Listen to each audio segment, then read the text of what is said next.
नमस्कार, मैं हूं अमृता निमेशन और आप देख रहे हैं आदि विशेष। जापानी बुखार आजकल बहुत फैल रहा है। परीक्षा का सीजन चल रहा है। ऐसे में इस बुखार की पीड़ा परीक्षा देने वाले छात्रों के लिए दुखदाई हो सकती है। जापानीज एन्फ्लेलाइटिस यानी जेई बुखार को जापानी बुखार और दिमागी बुखार भी कहा जाता है। ये मच्छर के काटने से बच्चों में होने वाली बीमारी है। 1 से 15 वर्ष के बच्चों में ये ज्यादा तेजी से फैलता है।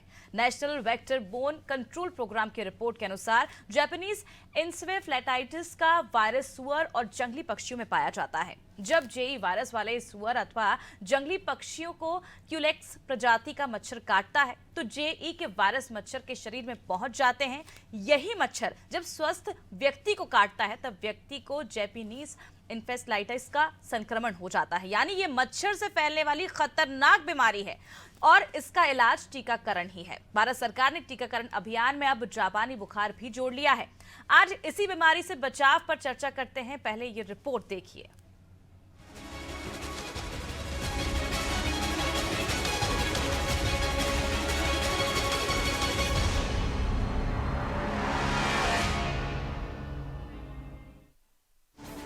बच्चों के लिए बेहद खतरनाक जापानी बुखार के मामले तेजी से बढ़ते जा रहे हैं। सरकार ने भी पेरेंट्स से कहा है कि वे तुरंत बच्चों को इसका वैक्सीन लगवाएं। मध्य प्रदेश के 4 जिलों में वैक्सीन लगाने के लिए अभियान शुरू हो रहा है।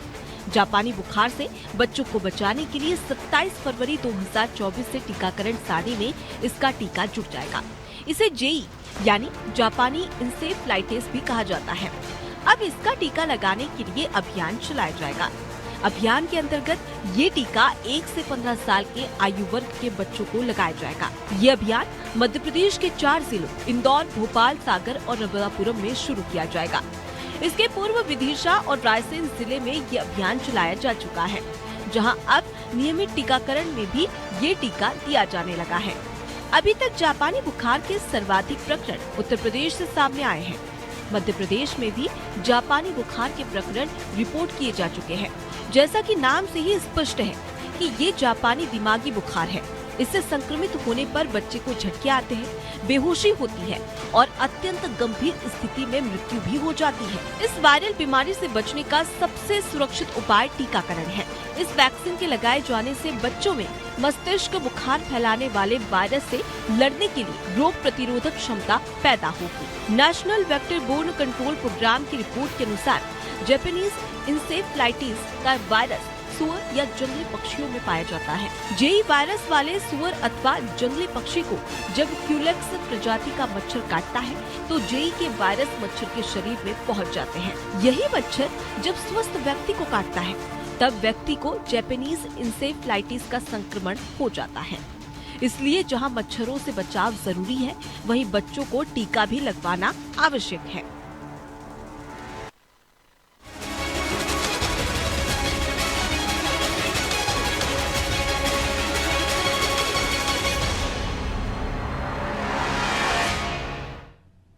तो जापानीज एन्सेफेलाइटिस अब लोगों को डरा रहा है, क्योंकि पहले जब ये बुखार आया करता था लोग अक्सर ये सोचते थे, पेरेंट्स अभिभावक, कि शायद ये मलेरिया है, क्योंकि जिसके लक्षण है कहीं ना कहीं लोगों को धोखा दे देते हैं और इसका नतीजा बेहद बुरा होता है। चलिए, इस वक्त हमारे साथ शबाना बानो जुड़ चुकी है। शबाना, सबसे पहले तो मैं आपसे जानना चाहूंगी इस अभियान को लेकर क्या कुछ तैयारियां की जा रही हैं स्वास्थ्य विभाग की ओर से, और ये भी समझना चाहेंगे आखिर जापानी बुखार है क्यों। ये इसलिए क्योंकि कई बार लोग ये सोचते हैं इसकी तुलना मलेरिया से कर दी जाती है, इसे मलेरिया समझ के मलेरिया के इलाज करवाया जाता है, उसका नतीजा बेहद खतरनाक होता है।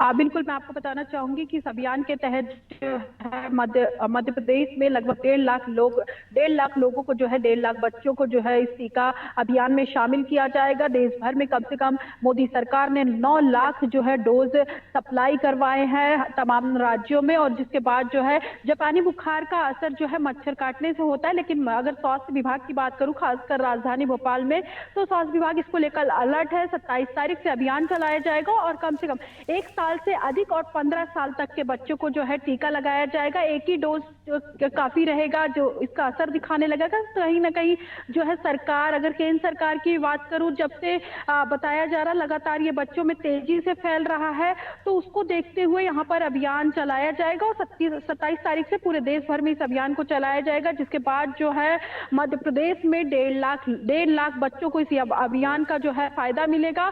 और कहीं ना कहीं पूरा स्वास्थ्य विभाग इसको लेकर काम पर जुट गया, चूंकि अब कम ही समय बचा है। ऐसे में लोगों को सुरक्षित रखने के लिए यहाँ पर जो है स्वास्थ्य विभाग लगातार काम कर रहा है और अभियान के तहत यहाँ पर रणनीति भी बनाई जा रही काम करने की, और अलग अलग केंद्र बनाए जाएंगे। इसके अलावा मध्य प्रदेश के 18 अस्पताल ऐसे हैं सरकारी जहां पर इसका डोज लगेगा, और इसके अलावा अलग अलग जिलों में बूथ स्तर पर जो है इसका केंद्र बनाया जाएगा, जहां पर आसानी से लोगों को, अपने बच्चों को ये टीका लगाने में आसानी होगी। बिल्कुल, अभियान को लेकर तमाम तैयारियां की जा रही हैं शबाना, लेकिन ऐसे में जिस तरह से ये जो बुखार है जापानी, ये ज्यादातर जून महीने में देखने को मिलता है, लेकिन इस बार फरवरी महीने में काफी तेजी से ये फैल रहा है। क्या कुछ कारण निकलकर सामने आ रहा है और अस्पताल में से लेकर क्या कुछ व्यवस्थाएं की गई हैं? बिल्कुल, मैं आपको बताना चाहूंगी, आपने जिस तरीके से कहा कि जून में इसका असर देखने को मिलता है, लेकिन इस महीने जो है बदलाव हुआ है। मार्च से पहले इसका असर देखने को मिला, जिसको लेकर स्वास्थ्य विभाग अलर्ट है। लगातार अस्पतालों में जो है इसको लेकर जो है जागरूकता अभियान चलाया जा रहा है, ताकि जिसको इस बात की जानकारी ना हो, जो छोटे इलाके में रहते, वो ज्यादातर लोग इस बात को समझ नहीं पाते, जिसके लिए अभियान चलाया जा रहा है। और 27 तारीख से जो है डोज देने का काम यहाँ पर किया जाएगा। लगातार जो है इसको लेकर जो है सरकार प्रचार प्रसार कर रही है, हर माध्यम से सरकार जो है आम जनता तक पहुंचने का काम कर रही है। अगर अस्पतालों की बात करूं तो व्यवस्था की जा रही है। 27 तारीख से जो डोज लगेंगे उसके जरिए यहाँ पर जो है लोगों को, या जो परेशान है, जो इस बुखार का शिकार है, उनको यहाँ पर राहत देने का काम 27 तारीख से किया जाएगा। बहुत बहुत शुक्रिया शबाना, तमाम जानकारी। तो देखिए, जानलेवा बुखार बन क्या है जापानी बुखार, और इसे लेकर सावधानी बरतने की सलाह लगातार स्वास्थ्य विभाग की ओर से जनता को दी जा रही है, क्योंकि 9 साल से लेकर 15 साल से जो बच्चे हैं उन्हें साफ तौर पर सतर्कता बरतने की हिदायत दी गई है, क्योंकि इसके जो लक्षण हैं वो हूबहू मलेरिया से मिलते जुलते हैं, जिसके चलते कई बार ये बुखार जो है जानलेवा बन जाता है और इसके सिम्टम्स जो हैं थोड़े से अलग होते हैं और काफ़ी खतरनाक होते हैं। लेकिन कई बार जो माता पिता है वो इन सिम्टम्स को देखने के बाद काफ़ी कंफ्यूज हो जाते हैं, जिसका नतीजा जानलेवा भी हो सकता है। और इसे लेकर लगातार अस्पतालों में जो तमाम व्यवस्थाएं हैं वो दुरुस्त कर ली गई हैं। स्वास्थ्य विभाग लगातार लोगों को चेता रहा है कि आप इससे बचकर रहिए। अगर इस तरह के कोई भी लक्षण आपको सामने आते हैं, चाहे चक्कर आना हो, या फिर ये भी हो सकता है कि कोमा में भी जा सकता है इससे बच्चा, तो कई तरह के ऐसे, ये बुखार के चलते कई तरह के ऐसा रूप ये ले लेता है जिसके चलते आपके बच्चे की जान भी जा सकती है। तो लगातार इसे हिदायत दी जा रही है कि आप इस बुखार से सतर्क रहें, सावधानी बरतें, अपने आप को पूरी तरह से कवर रखें, ताकि आपको ये बुखार ना आए। और इसके साथ ही अगर किसी भी तरह के सिम्टम्स अगर आपको देखने को मिलते तो तुरंत आप डॉक्टर से संपर्क करें, खुद अपना घर बैठे इलाज ना करें। चलिए रुक करते इंदौर का और जानते हैं योगेश से कि क्या कुछ इंदौर का हाल है। योगेश, अगर हम बात करें इंदौर की, क्योंकि जापानी बुखार को लेकर स्वास्थ्य विभाग लगातार अलर्ट है, हिदायत दे रहा है, जागरूकता अभियान भी चलाया जा रहा है, लेकिन आखिर क्या वजह है कि मार्च महीने से पहले ही जापानी बुखार बेहद तेजी से फैल रहा है? देखिए अमृता, इंदौर में जापानी बुखार को लेकर प्रशासन ने काफी पहले से तैयारी कर रखी है। इसके लिए स्पेशल टास्क फोर्स भी बनाई गई है। कल सीईओ ने इसके लिए बैठक करी थी और बैठक करके टास्क फोर्स बनाई थी। जो ये माह है, इस माह में जापानी बुखार फैलने का कारण ये होता है कि जब ठंड और गर्मी का जो मौसम है, उस मौसम के अकॉर्डिंग थोड़ा सा जापानी बुखार फैल रहा है। और कभी भी मध्य प्रदेश में इस तरह के बुखार को लेकर के हमने कोई मामले दर्ज नहीं हुआ। अभी तक तो कोई मध्य प्रदेश में हो सकता है, लेकिन इंदौर में अभी तक कोई भी ऐसा जापानी बुखार को लेकर कोई भी मामला सामने नहीं आया है। प्रशासन ने इंदौर में टीकाकरण को लेकर जो है वो पूरी तैयारियां कर रखी है। इंसेफेलाइटिस जो टीका, जो जापानी बुखार का जो टीका लगना है, उसके लिए तैयारी होगी। लेकिन एक सबसे बड़ी बात है कि इस समय परीक्षाओं का दौर चल रहा है और जो हाई स्कूल की परीक्षा है, जो 10th और 12th की परीक्षा है, वो तो समाप्त हो जाएगी, लेकिन जो मिडिल क्लास और प्राइमरी क्लास के बच्चे की जो परीक्षा है, जो इस एज में आते हैं जिनको टीका लगना है, उनकी परीक्षा भी शुरू हो जाएगी अगले हफ्ते से। तो ऐसे में देखना होगा कि क्या जापानी बुखार को लेकर टीकाकरण जो है सफल हो पाता है, क्योंकि अभी जो सरकारी अस्पताल में टीकाकरण होना है, सरकारी अस्पताल में टीकाकरण के लिए कैंप लगाए जा रहे हैं। इसके अलावा जो लोअर बस्ती है, जो ऐसे इलाके हैं जहां पर गंदगी और जहां मच्छरों का प्रकोप ज्यादा होता है, वहां पर टीकाकरण सामुदायिक केंद्रों पर टीकाकरण कैंप बनाए जाएंगे। तो ऐसे में देखना होगा क्या जापानी बुखार को लेकर जो टीकाकरण का कैंप जो चलाया जाना है, जो टीकाकरण का अभियान जो चलाया जाना है, वो कितना सफल होता है, क्योंकि परीक्षाओं का दौर और बिना माता पिता के सहमति के टीकाकरण अभियान में बच्चों को टीका लगाना असंभव है। तो स्कूलों में भी कैंप लगाने की जब हमने टीमों से बात करी थी कल, तो उन्होंने कहा कि अभी हम पहला दौर करेंगे, कुछ टीके 2 लाख करीबन टीके उनके पास आ गए हैं। ऐसे में देखना होगा कि क्या टीकाकरण के लिए स्कूलों में भी कैंप लगाया जाए, क्योंकि अभी तक कोई मामले दर्ज नहीं। अगर मामले दर्ज होंगे तो इसको लेकर फिर जिला प्रशासन जो है और स्वास्थ्य विभाग जो है वो इस अभियान को तेजी से अमल में लाएगा। बिल्कुल योगेश, अब इस अभियान को तेजी से अमल में लाने के जो प्रयास हैं वो किए जा रहे हैं, जागरूकता फैलाई जा रही है। इसके साथ ही फिलहाल 4 जिलों में इस अभियान को शुरू किया जाएगा 27 तारीख से, और 1 साल से 15 साल तक के बच्चों को टीका लगाया जाएगा ताकि जापानी बुखार जैसी इस बीमारी से बचा जा सके, क्योंकि इसके जो लक्षण है बेहद खतरनाक होते हैं। बुखार आता है और बुखार इसका सर पर, दिमाग पर चढ़ जाता है, जिसके चलते जान तक जा सकती है। आपको बता दें कि जापानी मस्तिष्क ज्वर के हल्के संक्रमण में बुखार, सरदर्द प्रमुख लक्षण इसके होते हैं। वहीं तेज संक्रमण में तेज बुखार, सिरदर्द और गर्दन में अकड़न तक आ जाती है। इसके अतिरिक्त संक्रमित व्यक्ति की मांसपेशियों में अचानक दर्द होने लग जाता है, अकड़न आने लग जाती है, जिसके चलते ये बुखार काफी तेजी से शरीर में फैलता है और उसे कंट्रोल कर पाना भी काफी मुश्किल हो जाता है डॉक्टर्स के लिए, जिसके चलते अब सरकार ने इन सभी चीजों को ध्यान में रखते हुए, लोगों की स्वास्थ्य का ध्यान रखते हुए जागरूकता अभियान चला। और 27 फरवरी से अब जो वैक्सीन है वो लगेगी, खासकर 1 साल से 15 साल तक के बच्चों को लगाई जाएगी। घर घर तक स्वास्थ्य विभाग पहुंचेगा, यहां तक कि स्कूल में तक कैंप लगाए जाएंगे ताकि बच्चों को सुरक्षित रखा जा सके। चलिए, इस वक्त हमारे साथ ज्यादा जानकारी के लिए डॉक्टर जेपी पालीवाल जुड़ चुके हैं। डॉक्टर साहब, आपका बहुत बहुत स्वागत है नादी टीवी में। धन्यवाद अमृता जी।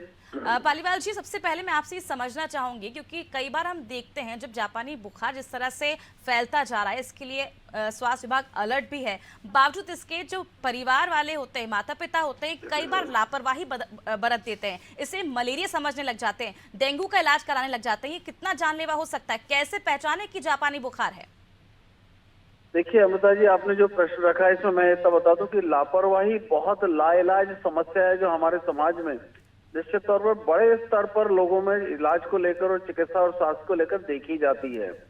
सामान्य तौर पर यह देखा जाता है कि जब कभी कोई बुखार आता है तो अक्सर ये देखा जाता है कि मेडिकल स्टोर से या किसी क्वैक से या कहीं से अपने पास भी यदि कोई बुखार के लिए पैरासिटामोल पड़ा हो तो लोग जानते हैं कि पैरासिटामोल दे दो, थोड़ा बुखार उतर जाएगा, देखेंगे 2-3 दिन बाद यदि डॉक्टर को ज्यादा तकलीफ रही तो फिर डॉक्टर के पास जाएंगे। तो डॉक्टर के पास जाने के जो मापदंड है लोगों के, जो समाज में खासकर पढ़े लिखे तबकों में भी दिखाई देते हैं कि पहले तो ये समझते हैं कि यदि बुखार है तो यदि वायरल होगा तो वो तो अपने आप ठीक होता है, डॉक्टर क्या करेगा उसमें। तो वायरल बहुत तरह का होता है और वायरल के जितने भी तरीके के बुखार होते हैं उसमें किस तरीका का वायरल है और उसके कॉम्प्लिकेशन क्या है ये सोचे बगैर वो खुद दवाई लेना शुरू कर सकते हैं, सेल्फ मेडिकेशन की वजह से कई बार वो परिस्थितियां इतनी विपरीत निर्मित कर लेते हैं कि जब वो चिकित्सालय या चिकित्सक के पास जाते हैं तो तब तक परिस्थितियां उनके हाथ से बहुत कुछ निकल चुकी होती है, सर से पानी निकल चुका होता है और मरीज की खासकर बच्चों की जापानी बुखार में भी स्थितियां बहुत गंभीर हो चुकी होती।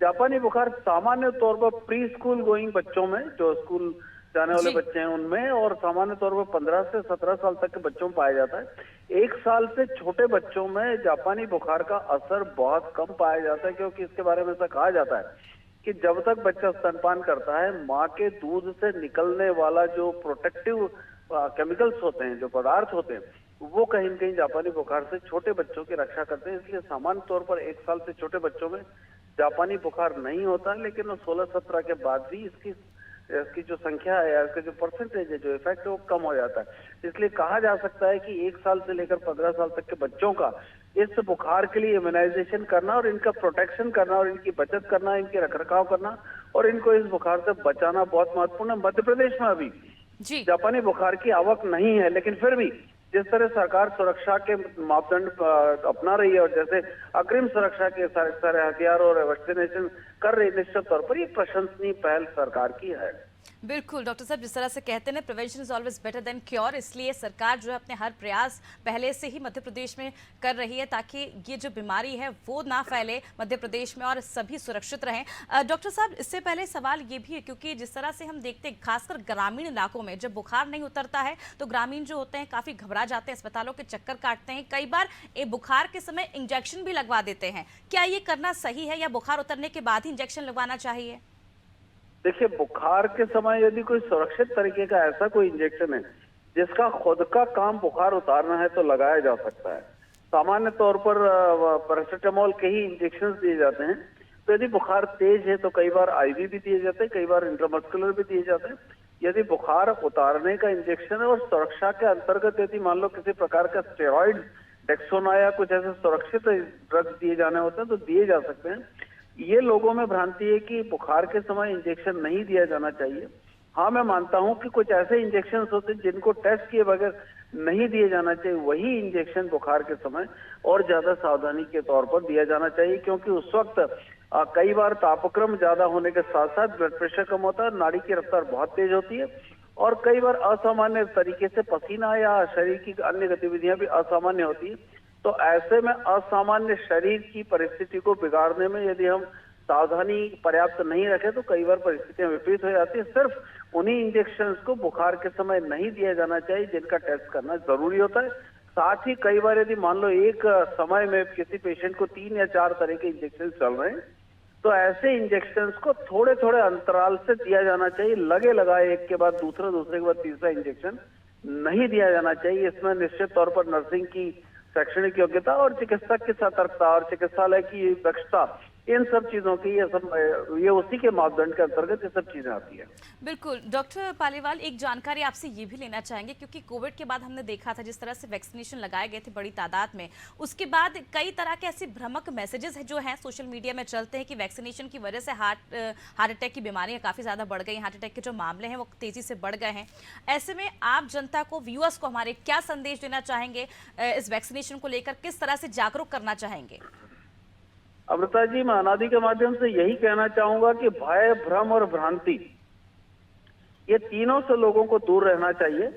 यदि मान लो किसी भी प्रकार का उनके मन में भय है तो उस भय को दूर करने के लिए उनकी काउंसलिंग होना चाहिए। किसी प्रकार का भ्रम है तो उस भ्रम को दूर करने के लिए चिकित्सालय या उसके जो फैमिली फिजिशियन उससे संपर्क करना ही चाहिए।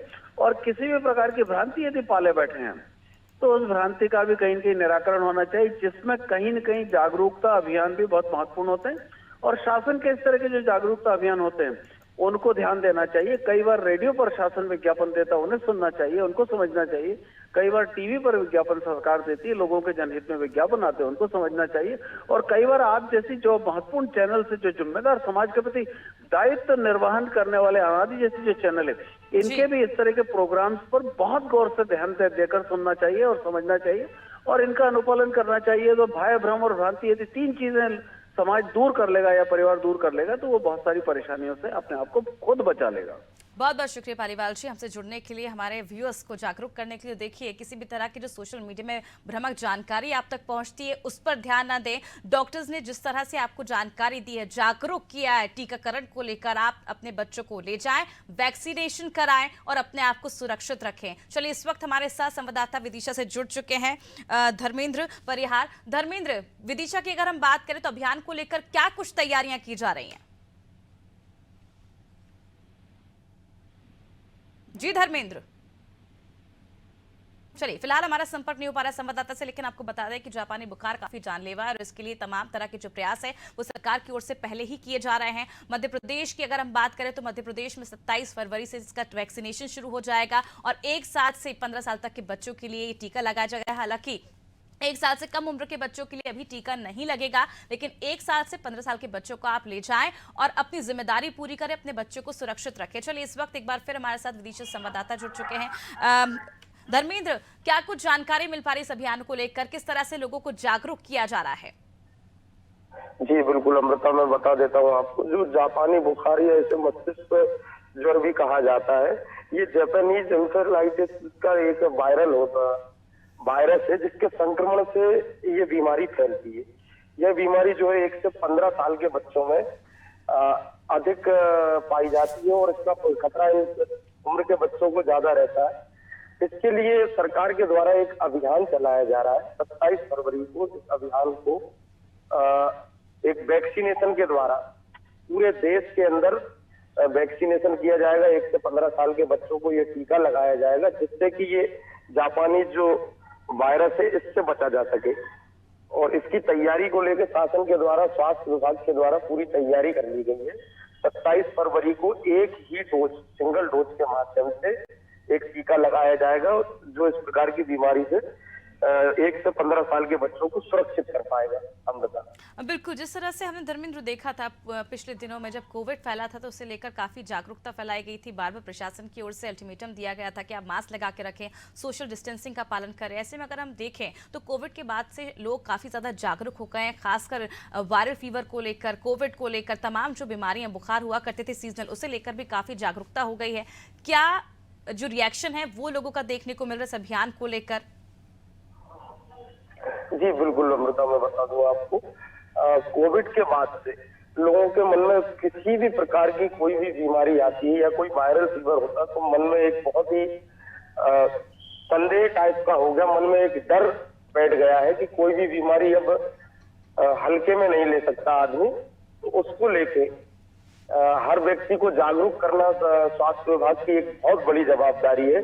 स्वास्थ्य विभाग पूरी अपनी जद्दोजहद में लगा हुआ है कि लोगों को जागरूक किया जाए और इस वैक्सीनेशन के माध्यम से कहीं ना कहीं लोगों को गंभीर बीमारी से बचाया जा सके। बिल्कुल, लगातार अभियान चलाया जा रहा है और लोगों को जागरूक किया जा रहा है। अब देखना होगा कि 27 फरवरी को जब इसका वैक्सीनेशन किया जाएगा तो कितने लोगों को इसका फायदा पहुंचता है, कितने लोग बढ़ चढ़कर अपने बच्चों को लेकर जाते हैं और इसका वैक्सीनेशन कराते हैं। बहुत बहुत शुक्रिया धर्मेंद्र तमाम जानकारी। तो देखिए, जानलेवा हो सकता है जापानी बुखार, इसलिए समय रहते आप सावधान हो जाइए, अपने बच्चों को जरूर जाइए लेकर। और 27 फरवरी को ये तारीख मत भूलिए, बच्चों को लेकर जाइए, अपने बच्चों को सुरक्षित रखिए, उनका वैक्सीनेशन कराइए। और अगर आपको बच्चों को बुखार आता है तो लापरवाही ना बरतें, अपनी तरफ से इलाज ना करें, घर पर रहकर तुरंत डॉक्टर से संपर्क करें और जो इलाज होना चाहिए वो बच्चों को सही समय पर इलाज दें। सुरक्षित रहिए, अपना ख्याल रखिए। मुझे दीजिए इजाजत और आप देखते रहिए नादी टीवी। नमस्कार।